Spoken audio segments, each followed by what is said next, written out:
What's going on, everybody here? Welcome to another episode of Out of the Gate as we kick off another week of live racing here at Parx. It's April already. It is already the month of April. It's a Cool Shirt Monday. We got plenty of racing action coming your way here from Bensalem, Pennsylvania. I spent the weekend down in Arkansas, but I'm right back here in Philadelphia as we get set for our live racing. Should be a fast main track here. Beautiful weather outside. And we had some great racing last week as well. I learned what a squall was last week. That was kind of one of the main things I took away as far as giving out some selections and some winners. But don't forget, you can always tweet me at In the Grandstand, at Parx Racing. But let's check out some of the winners from last week during a Parx Playback.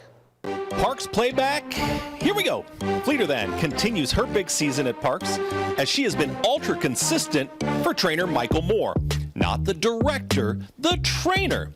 Andy Hernandez with the ride. Joni loves Chachi. No, JJ loves Billy. Trainer Scott Lake with a huge week. And on Monday, from well off the pace, JJ loves Billy with the score. Who hasn't been there? You know, when you're running through the airport, you're about to miss the departure time, yelling, "Hold the flight, hold the flight." Well, there's Hold the Flight right there with clear sailing for the win. Leader of the band was never out of rhythm as she was 1-9 and was like a #1 hit in the opener on Tuesday as she won as she pleases. Dunn. John Dunn. How good is his 3-year-old? VineJet has been as consistent as we have seen all season and continued a huge week for jockey Abner Adorno. And on Wednesday, keeping the music theme going, Uriah St. Louis sent out Busy Gillespie to a long shot victory and had the bettors feeling jazzed up. I see a horse a-comin', he's rolling at the rail. It was a photo finish, Luis Rivera for the win.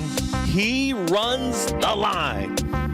Another long shot, Scott Lake one more time, this time with I'm the Talent, you are the talent indeed. You're going to the winner's circle with jockey Anthony Nunez. Have a good week.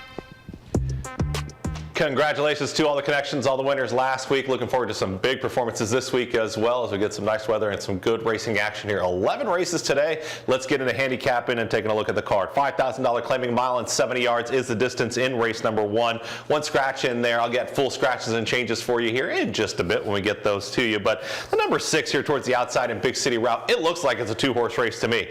Big City Route, Kings Highway, they both run pretty well as of late. Second beaten 4 in the last start there for Big City Ralph. Kings Highway, yes, hasn't been showing in that 10,000, but this drop in class, 10,000 down to the 5,000, pretty significant drop in class. I think it's between those two. I think we do catch some value there with the 7 Kings Highway with the weight break here. Andy Hernandez, the apprentice rider, being aboard. To me, that's a pretty interesting horse, but Big City Ralph seems to have run the best last couple of races, should be in good form, and the 6 is my top choice in race 1. Race number 2 at a maiden $10,000 race, 7 furlongs being the distance. Don't Tell Frankie. I think the main contender is probably down towards the inside, and What Are You Waiting For, who I've got picked second. But the number 5, Don't Tell Frankie, 3-year-old filly by Poseidon's Warrior. And let's take a look at her last run as she broke from the inside, drew the rail into this 2-turn race. You're going to see that she's got a cruising speed to where she can get to the front. And I just think at 7 furlongs in this cutback in distance, it's going to bode very well for her. Now, Pour No More finished in front of Don't Tell Frankie by 6 lengths. Pour No More beat What Are You Waiting For also by 6 1/4 lengths. So if both of those horses have finished pretty much the same exact distance behind Pour No More, who's going to be the better price? If the 5 is a better price than the 1, I think they're very similar as far as where they have been running style-wise. So I would take the 5 over the 1. I think the 5 is going to be a touch more value here for Butch Reed. What Are You Waiting For is taking a class drop here for trainer Michael Moore, who we saw in the Parx Playback. So I think it's 5-1. I could see you including both horses on the ticket. I like Don't Tell Frankie because I think we'll get a touch more value in that second race. Race number 3, taking a look at the number 5 in here, and that's going to be Pennsylvania Steel. The only thing I'm kind of wondering about Pennsylvania Steel, second beat in the nose, ran well at 15,000. Now you drop in class here for the 7,500, but this is a Pennsylvania bred that is running against, you take a look at some of the competition, it's open company against 7,500 non-4, so you get that PA bred bonus, you have a $22,000 purse. It does seem to make sense here at this 5.5 furlongs based off that last effort.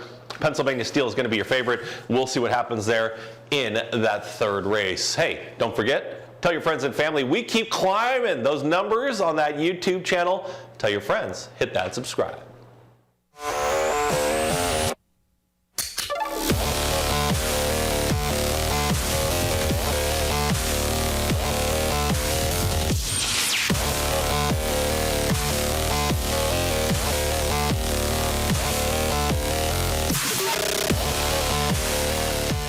Back here with more Out of the Gate. Don't forget you can catch all the episodes on YouTube. We've got some exciting things coming up as well. We may even have more Parx Fanatics. That's just a little bit of a tease there for you folks out there where we caught up with more and more connections. We'll talk to Howard Brown Jr. in just a second here. You'll see that full interview. Race number 4 at 1:16, 7,500 non-4.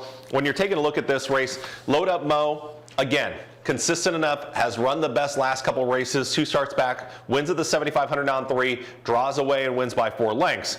Now, came back in the 7,500 on 4, second beat in 3/4 of a length behind Mama I Got This in front of Mr. Thrifty. I just think Load Up Mo is really knocking on the door here at this level in this condition to get the job done. So a 4-year-old colt by Brody's Cause. If this horse runs very similar to that last effort, I think that's your winner. So I'll go with Load Up Mo, the number 4. As the top choice. Race number 5, $15,000 claiming race in here, going to go 6 furlongs. And the number 5 in here, Squan's Kingdom. Michael Catalano Jr. taking some time off of the barn, now the freshening. Ruben Silvera takes them out. Luis Rivera is back aboard. You claim the horse for $10,000. Now you step up, run the 8-year-old mare at the $15,000 level. I think with 7 lifetime victories, 11 seconds and 14 thirds, this is a consistent racehorse that has over $340,000 in earnings. Squan's Kingdom, the 5. She's going to have to improve off of that last number. She just didn't really perform up to what her standard has been. She was second beaten 4. Now you come off the claim and you step up in class. Those are all signs of confidence, and I think a positive sign for that runner. The 5 is the top choice there in race number 5. Race number 6, we get into a 1-mile race, $7,500 claiming race in there. My train, I gotta think that this horse is gonna be able to perform at this level and get the job done. Second beaten 2 last time, went back to the 7 furlong distance. We're gonna take a look at that race here, but My Train looks like a 2-turn horse. However, the horse is over 5 at the distance, so it's almost kind of confusing when you look at some of the running lines, because My Train with the 8 lifetime victories, 6 seconds, 17 thirds, 1 for 13 here at Parx. Am I a little nervous that the horse is going to be 2-1 in this spot? Conceivably is going to be your favorite, stepping up in class to 7,500. Absolutely. Race number 6 looks like a race where you could spread on your ticket. I think it's just important to take a look at My Train and say, am I fully playing against this horse in this spot, or am I on board this afternoon? The horse is 9-5 here at the 5,000. Second beaten 2 is a beaten favorite. This horse ran well enough in this spot from off the pace to be in the mix. Whether or not this horse is going to be able to stalk and come off the pace one more time, that's the question that's going to be answered here this afternoon. I like this horse going back to the 1-mile distance. Again, has not been great at the 1-mile distance, but also was running against some tougher company in those spots. Felix Flores-Coba, Jeremy Laprida, they're going to team up in here. I think My Train, if you get a touch of value, 8-year-old gelding by Silver Train, I do need a little bit of value in there. I can't take too short of a price in that 6th race, but if you catch something around that 2-1, 5-2, maybe even floats up to 3-1, based off of some of the running lines you've seen, My Train, I think, does offer some value in that 6th race. Hey, we got a chance to catch up with one of the trainers here on the backside in Howard Brown Jr. He's been at it for quite some time, and he was talking about many of his connections from down in the South, where he started some of his career, in the Midwest, and he worked his way and made his way out here to the East Coast. So hear more about a man. He's very honest and straightforward. That's trainer Howard Brown Jr. Howard Brown Jr. trains right here at Parx. Brown can remember being around racing very early on. I was brought up in Detroit, born in North Carolina. My father bet horses. He took me to the track a lot. When I got out of high school, college didn't work to start with for me, so I went to the track, went to work for Jack Van Berg, learned my trade well, worked 2 years for him. Legendary Hall of Fame trainer Jack Van Berg gave Howard Brown useful advice. He always said that if nobody claims your horses, nobody likes them, so why should you like them? He also said you can be broke anywhere in the world, so pick a good spot. I knew I wanted to train horses when I went to work for him, so I asked him a lot of questions. Well, he fired me 10 times, and I said to him, Mr. Jack, I'm here to learn how to train horses, and I can't find anybody better to learn from than you. Okay, you're hired again. When I went to work for him, Billy Mott was galloping horses for him. Wayne Catalino was galloping horses for him, and he became a bug boy. And we won 105 races in Detroit that summer. So everybody had 2 pockets full of money, and I thought the game was as easy as can be. Where did the training career start for Howard Brown? I got my first trainer's license at Cahokie Downs in Illinois. Went back to Detroit the next year, had a few horses for my father and I. And from there we went to Latonia, went to Boston 1 year. I came out here a couple times. As a groom, I worked for Glenn Hill, who was a really good trainer, learned a whole lot from him. I worked for David Vance, who's another Hall of Famer. You can always learn something from anybody in this business, even if they're not a trainer. For a trainer, the day starts very early in the morning. But Brown also has a long day after the races. I wake up at 3 o'clock every morning. I cook myself bacon and eggs every morning. I get in the car about 3:45, stop and get a coffee on the way here. It's an hour and a half, an hour and 45 minutes. And then when I get done, I drive home. Sometimes it's an hour and a half, sometimes it's 2.5 hours. Howard Brown Jr. has experienced many owners throughout his career. Owners are just like horses. They're all different. Some of them are more demanding than others. Some of them let you do what you think's best.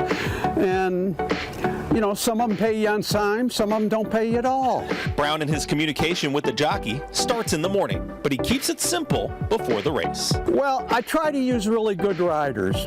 So, like I used Kendrick the other day, and when he came out, I said, Kendrick, you know, you didn't stop at the barn to tell me how to train this one, so I'm not going to tell you how to ride him. We're just ready to win. He said, okay, Mr. Brown. Always calls me Mr. Brown. And we've won several races together. Ruben, I usually don't give a whole lot of instructions for the simple reason that what happens if your horse breaks bad? What happens if you break on top and you're not really a front runner, but everybody else wants to be behind you? You know, I always tell them to ride the race the way it comes up. Howard Brown remembered a couple Hall of Fame jockeys from early on in his career. I always liked Sandy Holly from Canada. He came to Hot Springs when I was rubbing horses, and I liked him. Julie Crone was fabulous. They seemed to make the right decision at the right time. Weren't afraid to come through on the rail. Didn't go wide all the time. Some of your riders, they go wide all the time. Julie Crone was one of the gamest riders I ever seen. She'd come through on the rail all the time. And you know, I love riders that can go to the front and slow the pace down, and every time a horse comes to them, they open up another length, and then they reach and get them again. And, you know, it's an art. What races does Brown look at towards the future of his barn? Yeah, I just wonder how I can win another one. You know, it's, I'm never too high and I'm never too low. I don't get too concerned because I know what I do works. Brown can still teach young trainers, like this story about Everton Smith, a simple lesson about horse racing. I never knew him, but he won the first race he run. And man, they were catching high fives and screaming and yelling, and I just walked up to him and introduced myself to him, and I said, Everett, I want to let you know one thing. This game ain't as easy as it looked today. And to this day, once in a while, me and him are good friends now, he walks up and says to me, boy, were you ever right. This is a tough way to make an easy living. And, you know, that's one of the stories that I'll never forget that. And I don't think he will either. His straightforward, honest demeanor is who trainer Howard Roger Brown Jr. is. You know, I'm so passionate about what I do. When I wake up in the morning, there's always something at this barn I gotta see. You know, whether a horse run yesterday and I need to see how he come back. I worked a horse, I gotta see how he came back. I wanna know, did they eat? There's always something that excites you. How good is he? Howard Brown Jr. there with the interview, talking about his barn and talking about some of the connections, and I appreciate him taking the time with his entire team. Great work as always by the best TV crew in the business. Race number 7, getting into the Philly Big 5. Nice carryover jackpot, over $140,000. Taking a look at this 7th race, a mile and 16th at 5, the $5,000 claiming level in here. When you take a look at this run, the number 5 in here is going to end up being my top selection in Seat of Honor. Sylvester Gonzalez, 5-year-old gelding, or excuse me, 9-year-old gelding by Tappet. Mary Pattershaw, though, she has shown that this is what she does very well. Off the layoff, takes some time, give the horse a little bit of time to get back to the races. This horse was showing really good form before the layoff. Mary Pattershaw now brings the horse back, and I think we're going to catch some value in here. So Seat of Honor, like that horse quite a bit. We'll take a look at that one in race number 7. Race number 8 at 6.5 furlongs, optional 16 in here. When you take a look at this race, pretty competitive field. Miss Canella, I'm going to have a video and talk about her during the live show, but 4-year-old filly by Ilviano. She's had 2 seconds in the last 2 starts, ran in a starter race, ran in that state bred allowance type company. Andy Hernandez will be aboard, the apprentice jockey. Miss Canella is going to be in a very nice spot here to get the victory. I think she's been running against a little bit tougher company. I think she finds the right field in here because you have some horses that are trying to step up, trying something a little bit different here at the level. So for me, when I take a look at Miss Canella, it just seems like almost an even class level, maybe even just a slight drop in class. I think she'll be tough to handle there in that 8th race. Taking a look at race number 9 in here, 6.5 furlongs being the distance. The number 4 in here is going to be my top choice in Farmo Power. I've been impressed with Farmo Power ever since that run 2 starts back. We're going to take a look at his last effort. And he showed an ability to not be that far off the pace. Farmo Power showed that he can be right up there with the leaders and draw away and win nicely. They went 47-3 for a half-mile time. He looks like a one-turn sprinter.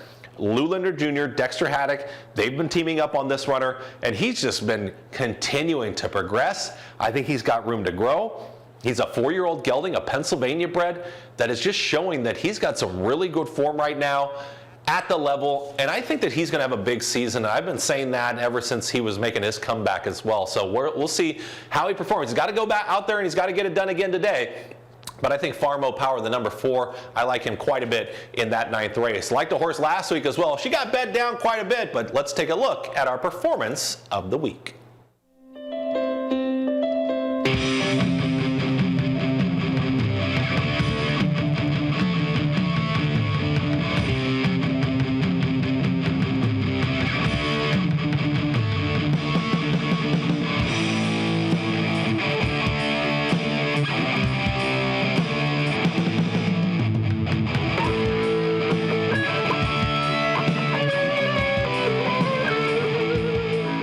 Alan Bellolino, another Uncle Lino there, Pennsylvania bred. She had a runaway victory here last week, and we'll see where she ends up next, but she was very impressive in her 2nd lifetime start. On a Cool Shirt Monday, I want to give a quick shout out Johnny Tabuada. He's out there on the West Coast. His family is very aware and has dealt with autism. So he sent me this shirt, wanted to wear this here as we kick off the month of April. Autism awareness, of course. So thanks again to Johnny Tabuada out there on the West Coast. Thanks to you, the fans and better, for jumping in, getting involved for all the racing action. We got 3 days of racing coming your way. 11 races here on a Monday afternoon. It's gorgeous weather outside right now. Hopefully we stay away from the squalls. I am Track Announcer Chris Griffin here in the Parx Racing Studio. Going to have plenty of things going on during the live show, but check us out on social media. Follow us at Parx Racing. Follow me at In the Grandstand. Check out the YouTube channel. Hit that subscribe. Follow us on Facebook. Hit us up on Instagram. We'll see you next week for more Out of the Gate and more live racing. Thanks for joining us. Good luck this afternoon.